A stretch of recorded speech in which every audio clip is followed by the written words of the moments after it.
Hey there. Good morning. We're at the Best Western Denver Southwest, the Dino Hotel, and some of you may have been following us on My Drunk Kitchen or at the Oatmeal or on our Facebook page. And we're doing a very special One Ring exclusive where we're giving you a sneak preview of our lobby, which will be opening up in just about, I don't know, I think about 2 weeks. And by the way, hi, I'm Greg. And I'm Meredith. So welcome. You guys want a tour? Let's do it. Let's all right. look at the lobby. Let's all Flip go the to camera here. This is Justin live with the TheOneRing.net. We're at Road to DragonCon, brought to you by Cryptozoic, and we're getting this sneak peek. Nobody else has seen this yet, and they are so close to getting done, and you won't believe what we're about to see. Let's go into the lobby. I think your fans will really like this because we're coming back as sort of an explorers club feel, and it's got a very Hobbit hole-ish feel about it. And what we've done is we took an old bank building from the early 1900s from Ohio, and it's a mahogany paneled room with pine, and we're building all of these display cases for curiosity cases, and they will be filled up with all kinds of dinosaur specimens and fossils and minerals, so that when people come in here and they sit down on the furniture, which we have yet to place, but will be coming shortly, they'll be able to sit by the fireplace and bask next to Jim Bob, our Allosaurus. If some of you watched last night, we had paleontologist Bob Bacher on, and this dinosaur is named after Jim Madsen, who wrote some of the seminal papers on Allosaurus, as well as Dr. Bacher. So Jim Bob. And this is our mahogany fireplace. I don't know, it feels a little like Titanic to me. And it's all just part of creating a very nice, upscale, sort of steampunk place where people get to enjoy dinosaurs. And how cool is that? And that's going to be a working fireplace? It is. It's an electric fireplace because getting gas into the existing building was an absolute nightmare. So, you know, running of pipes in the ground. So we're doing our best compromise to let people sit there and warm their withered dugs by the fireplace. What do we got going? What is this? So these are, you might guess, Triceratops horns. Remember the Triceratops that you met yesterday? Yes. These are rather small because this would have come from a juvenile. And we have a ton of really cool fossils and all kinds of interesting stuff in storage right now. And just as soon as we get the construction crew out of here, we get to really start the fun part, which is placing everything in this room and arranging it. And I'm looking forward to it. So most hotels will have like deer antlers or moose antlers or steer horns. You have Triceratops. Triceratops and some of the things that if you watched last night, you might have seen at the Morrison Museum. They're on temporary loan until we can bring them over here. Right. The leg bones, the giant leg bones are going on either side of the restaurant. We've got the Pachycephalosaurus head will be coming over here, as well the Camarasaurus and the lab named E.T. and the Edmontosaurus named Boggy Lips. So those are all coming over. And we also are going to have a giant Acrocanthosaurus skull, which is an early Cretaceous tyrannosaurid. And then, here, if you'll follow me, over this way, in the middle of the lobby, we're going to have a kind of Triceratops, a ceratopsian that's called Judith, and she's Ceratops montanosus. And she'll be down and charging, and her skull will be, you know, facing down with the horns and the elaborate frills. Kind of like charging at you when you walk in the door. like the stock market bull. A Yeah, little bit, exactly. yeah. With the horns down. Only even like scarier. this. Even scarier. And Judith is along with all of the other casts and bone clones. It's being made by the Black Hills Institute up in Hill City, South Dakota. And the reason why she won't be here for our opening is because they're all out digging right now, and I don't think they would come in from the field even at gunpoint, because they're finding a lot of cool stuff this season. They're having too much fun right now. So when they get back, they'll finish up our Triceratops and finish up our Acrocanthosaurus, and those will be coming probably just before Halloween. But what you have on permanent display inside the counter. First off, if you look at the counter, it is fossilized from Morocco, and you can see that we have ammonites and Othoceras actually embedded into the countertop. So this is real fossils, and feel it. It's got kind of this interesting texture to it. It feels like suede and not like a typical polished marble. Yeah, you can really feel all the little fossils in here. Each little bump really cool. and crenellation. So, and it hasn't been hung yet, but behind the front desk we're going to have a giant dig panel of a Stegosaurus. So when you walk in, you'll see the outline of the Stegosaurus skeleton hanging back there as you check in.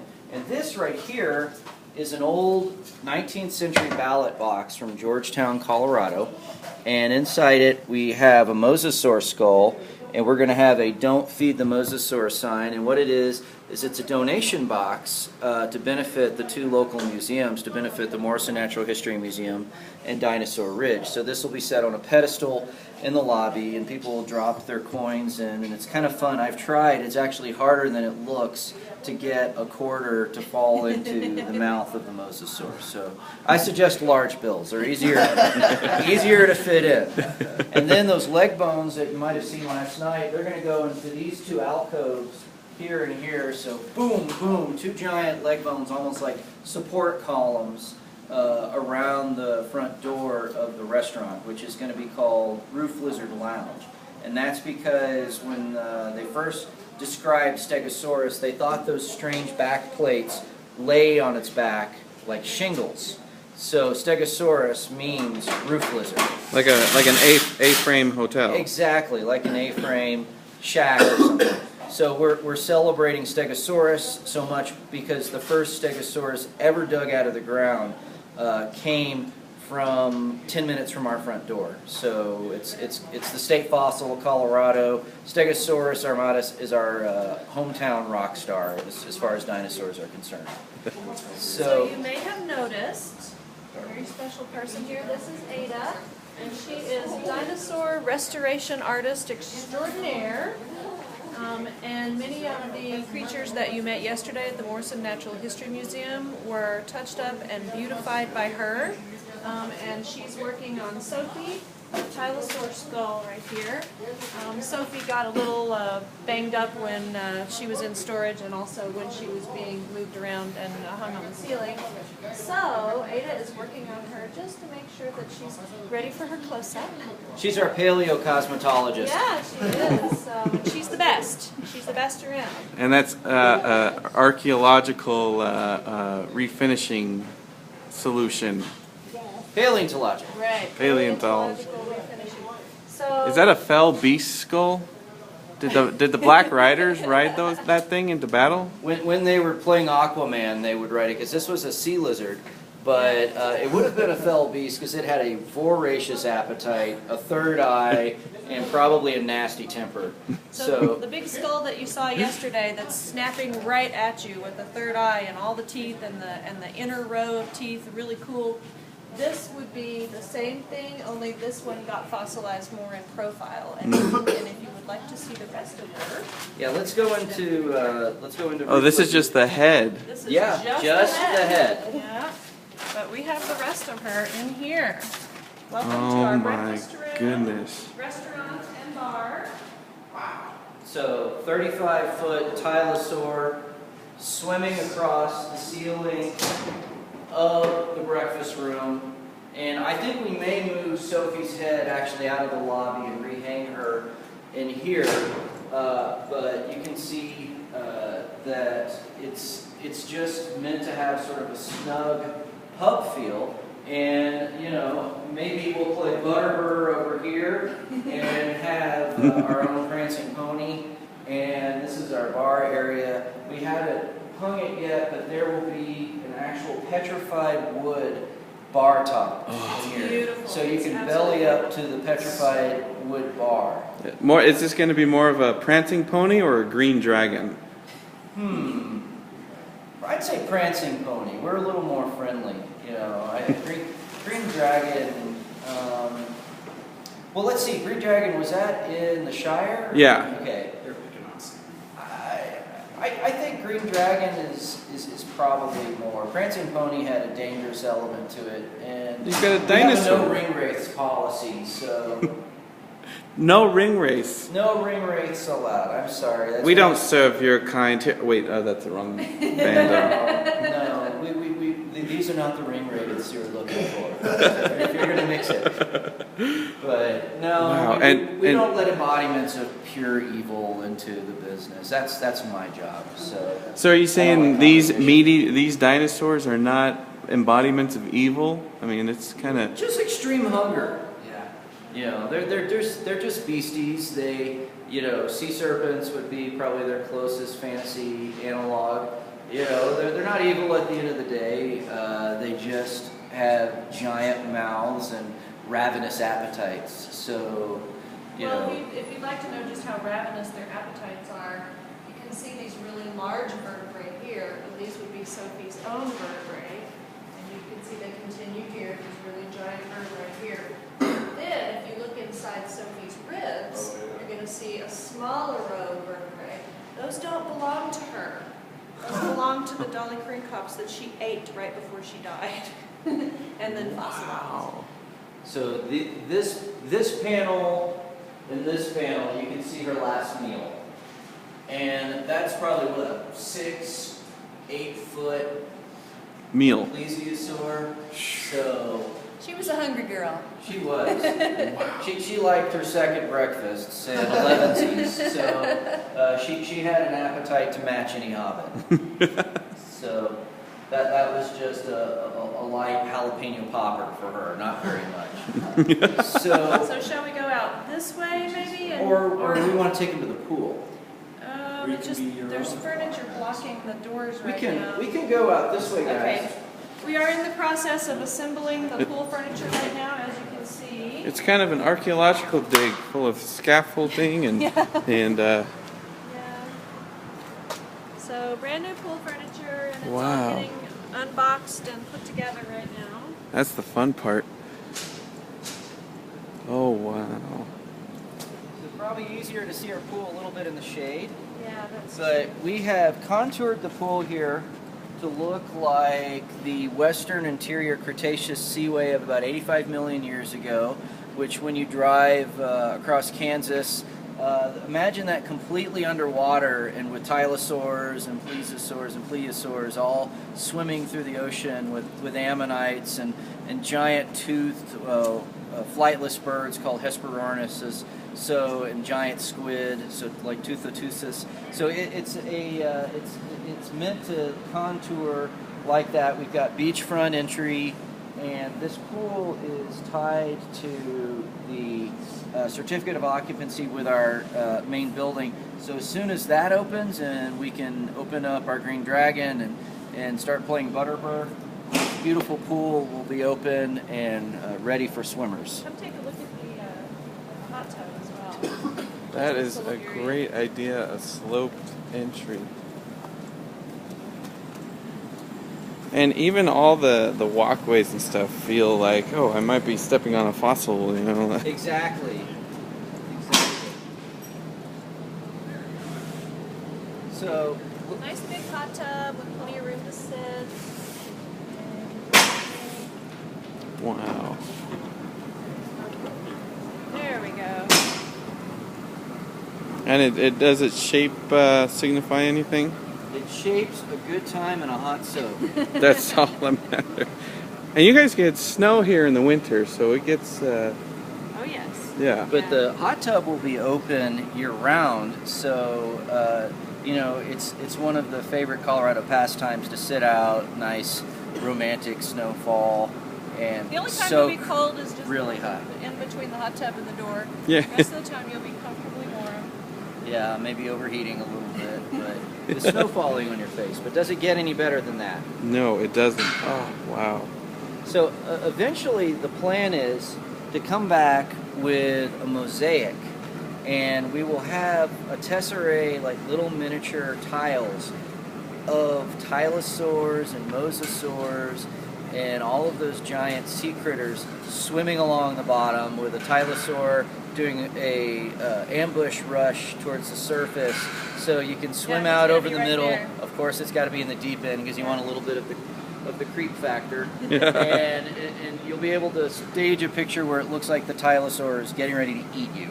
Kids are going to freak out. Oh, the grown-ups will freak out. Yeah, that idea was actually based on our daughter's drawing. She drew a picture of a tylosaur coming up out of the water, about to snap at somebody, and we said, that would be really cool. Oh, yeah. That's so good. Oh my gosh. So that's really kind of the small part of the tour. We have some banners hanging around to make it feel more like a museum. We have some murals of a T-Rex on the back of the hotel, so you can feel like you're being eaten by a giant beastie back there as well. But And will the rooms have like artwork and bones and stuff? Rooms are going to have really interesting artwork. Now, the rooms are not necessarily dinosaur themed, because we want anybody, whether they're a science geek or not, to come and stay in the hotel and just enjoy the experience. But the rooms are going to have some really interesting original watercolors by Arthur Lakes. And Arthur Lakes is that school teacher who was wandering around on Dinosaur Ridge and came across some really, really massive bones.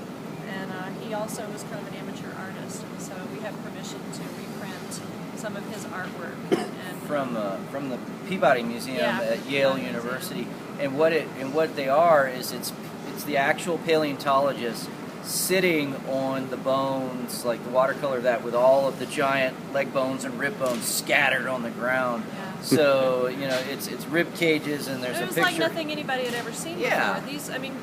People had seen dinosaur bones before, but nothing on this scale, nothing this Yeah. scary big. And so, of course, he was impressed, and so he would pull out his sketchbook and he would sketch, and then he would watercolor. And it's really interesting because he also captured a moment in time that, what the old historic town of Morrison looked like back then. And when you look, we've actually done this before.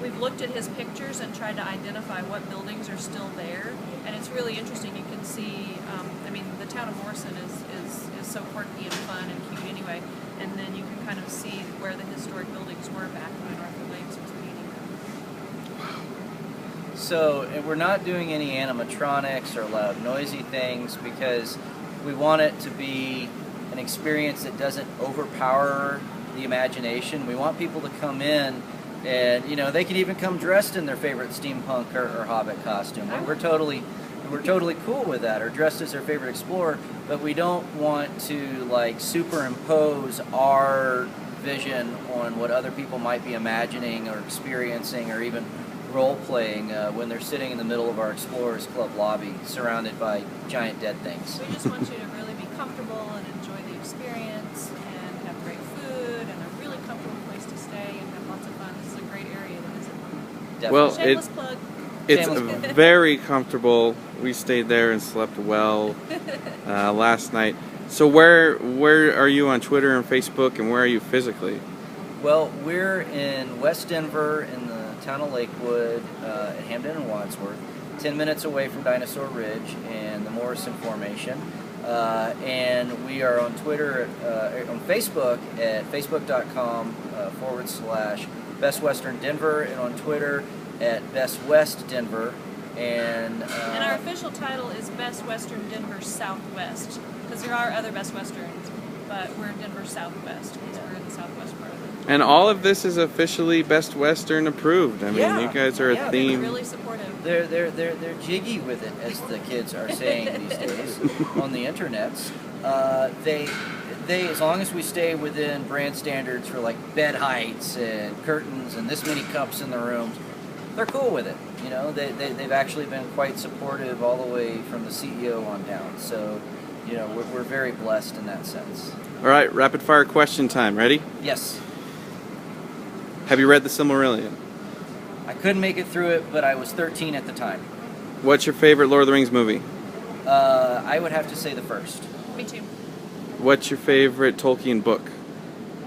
Oh gosh, The Hobbit, just Hobbit. for Yeah. sheer magic. What is your favorite character in Middle Earth? Gandalf. I mean, how could you top him? Why? Are you excited about 3 Hobbit movies? Of course. And who's your favorite actor in the movies?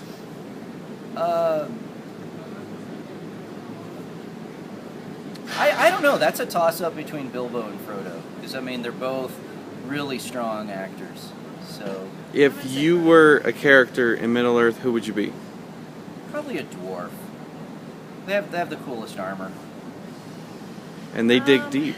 If you're, yeah, I'm gonna say. Well, I don't know. I've never really wanted to have a beard, and if I was a dwarf, I'd have a beard, right? So, I'm gonna say Hobbit because I really like food. Good answer. All right, thanks for this tour. And the One Ring loves you guys. You guys stay at this hotel, Best West Denver, on Twitter. Come see us. Come see us. Rawr. Yeah.